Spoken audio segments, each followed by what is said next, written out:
삼국지에서 실제 모습과 대중적인 이미지가 많이 다른 인물이 한둘이 아니지만 그 중에서도 장원이 특히나 이미지 괴리가 큽니다. 장원은 세간의 제갈량의 뒤를 이은 공손하고 깨끗한 명재상 정도로 좋은 인식이 주류던데 실제로는 정반대입니다.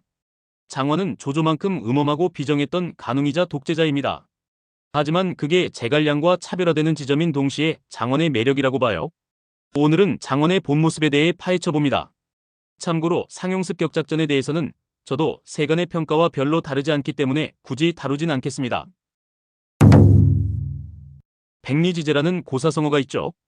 백리의 땅을 다스릴 제주, 즉 별 볼 일 없는 인재라는 뜻입니다. 대충 왕좌지제가 맥시멈이고 백리지제가 미니멈이고 이런 느낌이겠죠. 노숙이 방통을 고평가하면서 쓴 표현인데 이걸 제갈량이 장원을 평가할 때 재활용했습니다.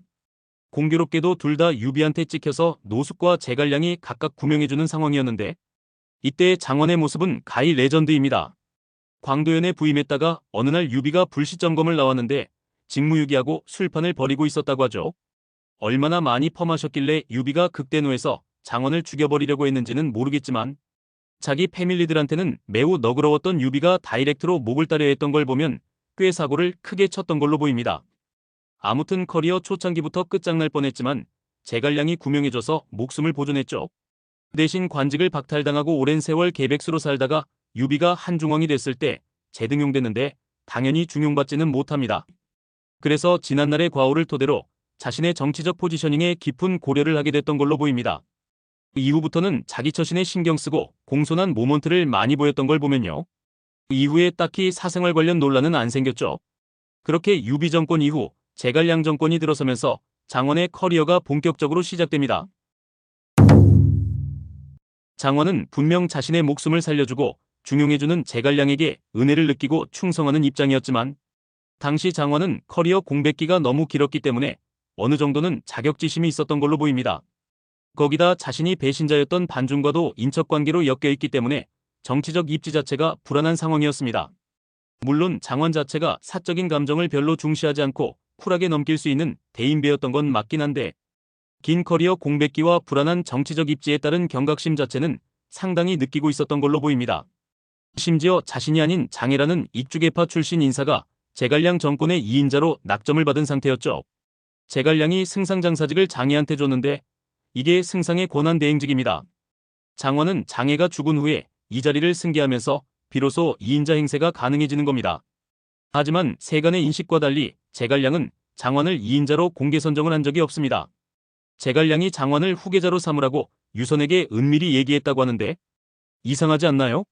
인사권은 물론 전권을 틀어진 독재 정부의 수장이 왜 가장 중요한 후계자 문제에 대해서는 은밀히만 얘기하고 끝냈을까요? 양의의 반동을 우려한 것 아니냐고 할 수 있지만 수장이 한번 후계자를 확정시키면 다른 사람은 거역할 수가 없습니다. 조조 정권의 조창도 간 한번 보다가 가규가 제지하니까 바로 꼬리 내렸죠.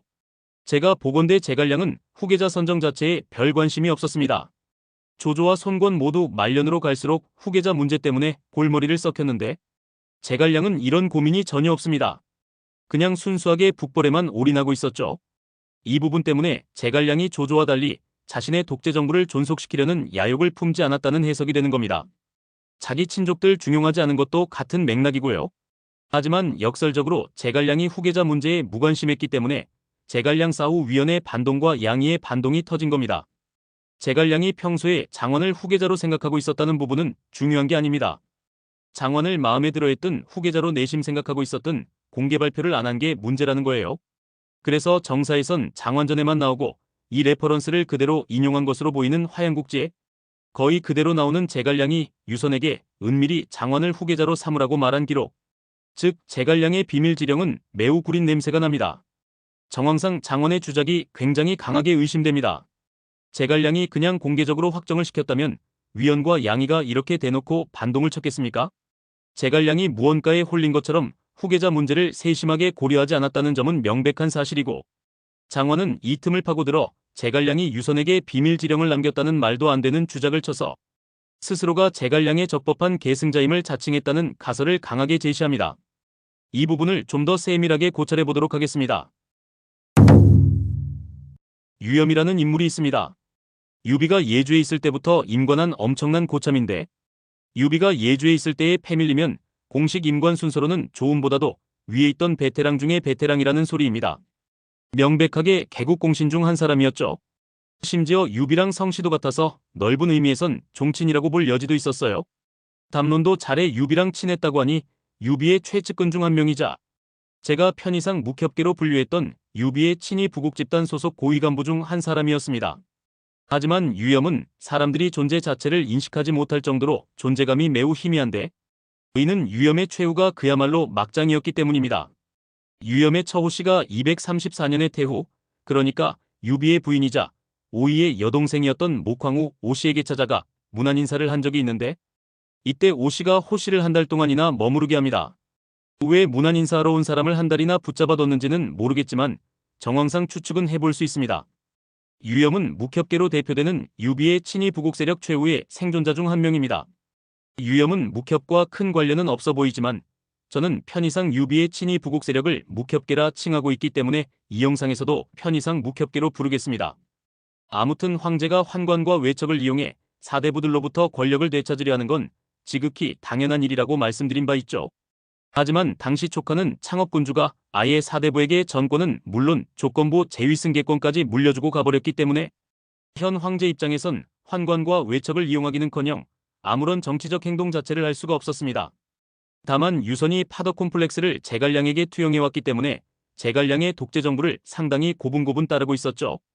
이렇듯 유선은 제갈량의 독재 정부에는 아무런 반항도 하지 않았지만 바꿔 말하면 제갈량이 아닌 인물에게는 이렇게까지 고분고분 따라줄 이유가 없다는 뜻이기도 합니다. 거기다 당시 성도를 장악하고 있던 것은 제갈량이 아닌 승상장사 장원입니다. 유선은 장원의 독재정만큼은 고분고분 따라주고 싶지 않았던 것 같아요. 같은 패밀리인 동윤이 대놓고 자신을 갈구고 감시하는 것에도 불만이 많았거든요. 그런데 이런 상황에서 선대 창업군주의 최측근 가신이 아직 생존해 있다면 현 황제 입장에서 그 인물은 아주 든든한 잠재적 원군이 될 수 있는 존재입니다. 관우장비 유봉이 모두 사망하고 위연도 저 멀리 한중에 주둔하고 있는 시점에서 오직 유염만이 황제 유선에게 힘을 실어줄 수 있었습니다. 심지어 유염은 위연과도 싸운 일 때문에 제갈량한테 된통 혼나고 성도로 쫓겨난 상태였습니다. 성도 내부가 죄다 장원을 주축으로 하는 형주계 사대부들의 감시망으로 장악된 상태인데 최고참 전사이자 묵협계의 몇 없는 생존자인 거기장군 유염이 성도로 귀환했다. 이건 유선 입장에선 호재였죠. 그래서 유선은 태후를 통해 유염의 부인을 황궁 내에 오랫동안 머물게 하면서 연락책으로 쓰려 했던 것으로 보입니다.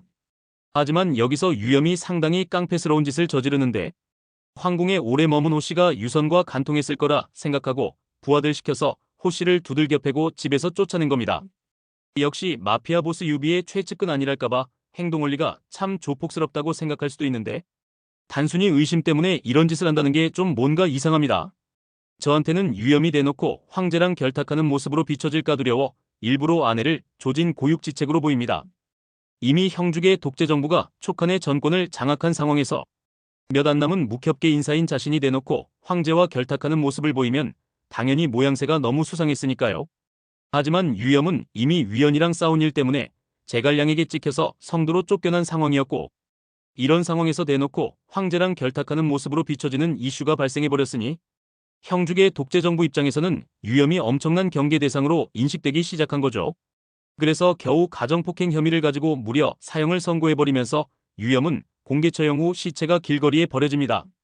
참고로 최고 권력자를 상대로 사기극을 벌이면서 하극상을 쳤던 이염은 탄핵되는 것에 그쳤습니다. 그런데 철을 팬 유염은 사형을 당했습니다. 너무 냄새가 구리지 않나요? 유염은 정황상 아내를 통해 황제 세력과 결탁하는 모습으로 비춰질 것이 두려워 일부러 과격하게 아내를 조졌으나 이미 성도를 장악하고 있던 제갈량 정권의 2인자 장원의 손에 억울한 숙청을 당한 것이 확실시됩니다. 당시 제갈량은 북벌에 나가 있었기 때문에 국가행정을 총괄하던 건 장원입니다. 유염의 숙청에 어떤 방식으로든 관여할 수밖에 없던 위치입니다. 저는 이 부분이 장원이 재평가받아야 할 가장 결정적인 기록이라고 봅니다. 유염의 숙청으로 유선은 다시 한번 외부의 도움 없이 성도에 갇히는 신세가 됩니다. 장원은 황제 세력이 권력 환원을 위해 비형주계 인사와 접촉하려는 시도를 굉장히 음험한 방식으로 제지한 상태였죠. 하지만 이런 상황에서 급보가 날아오니 바로 제갈량이 사망했다는 소식이었습니다. 가히 촉한 전체가 휘청일 수밖에 없는 엄청난 대위기에 장원의 머리는 매우 바쁘게 돌아갔을 겁니다. 앞서 말했지만 제갈량은 후계자를 공개적으로 선정하지 않았습니다. 즉 이 상황에서 묵협계 최후의 생존자이자 한중의 원래 주인이었던 위연과 형주계 최대의 명사인 양이는 장원 입장에선 가장 강력한 경쟁자들이었습니다. 이 둘을 누르기 위해서는 제갈량의 권위를 이용할 수밖에 없었고, 제갈량이 자신을 은밀하게 낙점했다는 비밀지령 주작이 장원의 승부수였던 것으로 보입니다. 거기다 위연과 양이가 마침 사이가 최악이라 이번엔 아예 서로가 반역을 획책했다고 고발하는 엽기적인 사태가 일어났죠. 이 사태는 장원 입장에선 엄청난 호재였습니다. 이 둘이 아주 정직하게 싸워주니 묵협계와 형주계의 헤게모니 다툼으로 보이게 할 여지가 충분했기 때문입니다. 당연히 장원은 묵협계든 뭐든 그 어떤 계파도 형주계에게 덤빌 수 없다는 인식도 심어줄 겸 최대 경쟁자인 양이도 방심시킬 겸 위연을 반역자로 간주하며 참살해버립니다. 그렇게 유염에 이어 위연까지 목숨을 잃으며 유비의 친위 부국 집단은 완전히 숨통이 끊어집니다. 제갈량이 묵협계, 형주계, 익주계 등 여러 계파들을 나름 골고루 중용하며 탕평을 위해 노력했던 것과 달리 장원은 매우 노골적으로 묵협계 생존자들을 모조리 참살해버리면서 형주계의 독재 정부를 완전히 공고히 만들어버립니다. 양이는 위연이 죽고 당연히 자신이 제갈량의 후계자가 될 거라 생각했지만 자신에겐 꼴랑 중군사직만 돌아오고 실권은 장원이 죄다 장악하고 있었죠. 장원은 애초에 양이의 편을 들어준 게 아니라 위연을 확실히 처리하기 위해 양이를 이용한 것이었기 때문입니다. 당연히 뒤늦게 이를 자각한 양이었지만 어떻게 할 수가 없으니 그냥 죽는 소리만 계속 반복했죠.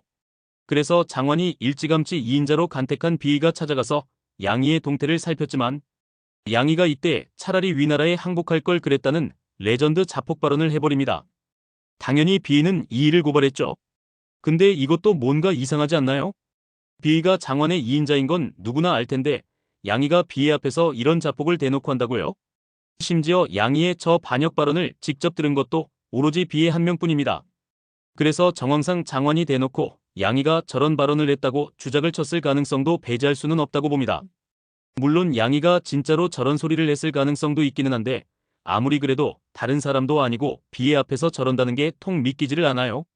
그래서 양이가 서민으로 강등되고 유배를 간 후에 상소를 올려 장원을 비방한 건 이에 대한 불복과 억울함 어필이었을 가능성도 있어 보입니다. 그리고 만약 이것도 장원의 주작이 맞다면 정말 장원은 조조를 넘어 원소와 사마사랑 비교해도 꿀리지 않는 소름 끼치는 가능입니다. 하지만 물증이 없으니 진실은 저 너머에 있죠. 다만 정황상 너무 맞아떨어져서 이렇게 추측할 뿐입니다. 당시 촉하는 권력의 중심지였던 한중이 제갈량의 사망과 위연의 처형으로 주인 없이 붕 뜬 땅이 된 상황이었습니다. 장원은 재빨리 한중을 장악해 독재정을 재수립해야 했지만 위연과 양이의 반동을 처리하고 뒷수습하느라 정신이 없었죠. 그래서 이때 황제 유선이 상당히 기민한 대응을 보입니다. 자신이 쓸 수 있던 가장 강력한 패인 외척 5위를 무려 거기장군, 가절, 독한중으로 임명해 한중으로 보내버린 겁니다. 참고로 거기장군과 가절은 장비가 역임했던 직책이고 독한중은 위연이 장비를 제치고 역임했던 그 직책입니다. 장비급 권위와 위연급 권위가 한순간에 5위에게 몰빵된 채 한중으로 파견된 겁니다. 유선의 아주 명백한 한중 장악 시도였죠. 장원 입장에선 자신이 위연과 양이의 반동 뒷수습을 하느라 성도를 비우기가 힘든 상황에서 유선에게 제대로 한 방 먹은 것이기도 했습니다. 하지만 정말 공교롭게도 5위는 한중을 장악한 지 3년 만인 237년에 사망합니다. 5위가 어떻게 죽었는지는 전혀 알 수가 없습니다. 5위는 열전 자체가 없기 때문입니다. 그런데 이것도 참 이상하죠. 아무리 촉서의 기록이 창렬하고 열전 누락된 인물이 한둘이 아니라지만 그걸 감안해도 5위는 얘기가 좀 다릅니다. 5위는 황후의 오빠, 즉 외척이자 장비와 유염의 후임 거기장군이며 한중정부의 임시 총독을 맡았던 인물입니다. 기록이 누락된 촉장들 중에서도 단연 가장 권위가 높은 인간이에요. 유비의 입촉과 제갈량의 북벌에 모두 군사적 기록을 남긴 베테랑이었던 데다 심지어 계안보신찬에서는 적은 병력으로 대병을 격파한 명장이었다는 기록까지 나옵니다. 이런 인물이라면 곧 개인의 행보가 국가의 행보와 연결되어 어떤 방식으로든 기록이 남을 수밖에 없어요. 그냥 군사적 기록만 모아서 엮어도 촉서 기준에서는 조은이나 황충급 열전 정도는 만들 수 있습니다. 그런데 아예 없죠. 저는 이 부분에서 의도적 은폐 가능성을 배제할 수 없다고 봅니다. 물론 명확한 증거는 없고 사실상 음모론에 가깝긴 합니다. 기록이 아예 공백이라 가설화 자체가 되지 않아요. 하지만 오의 사망 직후 벌어진 일을 보면 의심을 지울 수가 없습니다. 장원이 한중을 장악하기 때문입니다. 물론 앞서 말했듯 이 부분은 음모론입니다. 장원이 과연 오의까지 숙청하고 기록을 은폐했을지는 완전히 추측의 영역이라 팩트라고 단언할 수 있는 게 아니니 적당히 걸러들으시면 될 것 같습니다. 오의가 어찌됐건 세상을 떠나면서 유서는 외척이라는 패까지 잃게 됩니다. 유서는 한중 장악 시도가 물거품이 되자 결국 장원의 한중 정부 승계를 공식적으로 승인해주면서 다시 한번 섭정의 독재 정권이 들어서게 되었죠. 하지만 유서는 제갈량의 사당을 짓자는 건의도 기각하고 장원에게 승상직만큼은 끝까지 허가하지 않으면서 섭정 독재 정권의 권력은 약화시킬 수 없어도 권위는 약화시키기 위해 노력했습니다. 유서는 제갈량 사후 장원 정부, 비의 정부, 강유군부에 이르는 제갈량의 후계 정권들과 지속적인 심리전과 기싸움을 반복했습니다. 처절한 저항과 투쟁의 역사였죠. 저는 제갈량이 독재자였다는 평가에는 동의하지만 권력을 농단했다거나 충신이 아니었다거나 하는 등의 평가에는 전혀 동의하지 않습니다. 오히려 조조 정권과 동일한 구조의 독재 정부를 세워놓고도 사욕을 전혀 드러내지 않고 친족들을 올려치거나 후계자 선정을 통한 권력 공고화 작업조차도 전혀 하지 않았다는 점에서 제갈량의 진실성에 그 어떠한 이의도 제기하지 않습니다. 제갈량은 그저 순수하게 유비가 남긴 어젠다에 맹목적으로 헌신했을 뿐 권력이니 독재정이니 이런 걸 일부러 추구하지는 않았습니다. 그러니 죽는 그 순간까지 후계자 공표조차 하지 않은 겁니다. 하지만 장원은 다릅니다. 장원은 매우 음험하고 비정한 방법으로 경쟁자들을 모조리 숙청하고 자력으로 정권을 쟁취한 입지전적인 정치가입니다. 제갈량에게 꽁으로 상속을 받은 인물이 아니라 자기 힘으로 올라선 인물에 가깝다는 거죠. 또한 일찌감치 파트너 비의를 2인자로 낙점하며 제갈량 정권과는 확연히 다르게 권력 공고화 작업에 상당한 심혈을 기울였습니다. 제갈량이 권력에 비해 순수한 어젠다에만 헌신하다 죽은 이상주의자였다면 장원은 훨씬 더 냉혹하고 수단과 방법을 가리지 않으며 권력을 쟁취한 마키아벨리스트이자 가능에 가까운 인물입니다. 하지만 사적으로는 상당히 대인배스러운 일화들이 있죠. 양민이 제갈량보다 못하다고 장원의 뒷담을 깠는데 장원은 맞는 말이라면서 처벌을 하지 않았습니다. 이후에 양민이 죄를 지었을 때도 사적인 감정을 개입시키지 않고 공정하게 처리해 양민은 중벌을 피할 수 있었죠. 그리고 양이가 장원과 논의하다가 장원의 말이 마음에 안 들면 쌩까는 일들이 있었는데 이에 대해 싸가지 없다고 까는 사람들이 나오자 장원은 아부만 떠는 것보다 저런 식으로라도 반대 의견을 내는 게 낫다면서 양희를 두둔합니다. 이렇게 대범하고 사적인 감정에 별 무게를 안 두는 성향이었기 때문에 역설적으로 더 냉철하게 권모를 꾸밀 수 있었던 것이 아닐까 싶기도 합니다. 단순히 제갈량 마크2 느낌의 깨끗하고 공손했던 명재상 이미지보단 공적으로는 냉혹한 간웅이었지만 사적으로는 대인배였던 입체적인 안티히어로 이미지로 재창조될 필요성이 있어 보이는 장원이었습니다.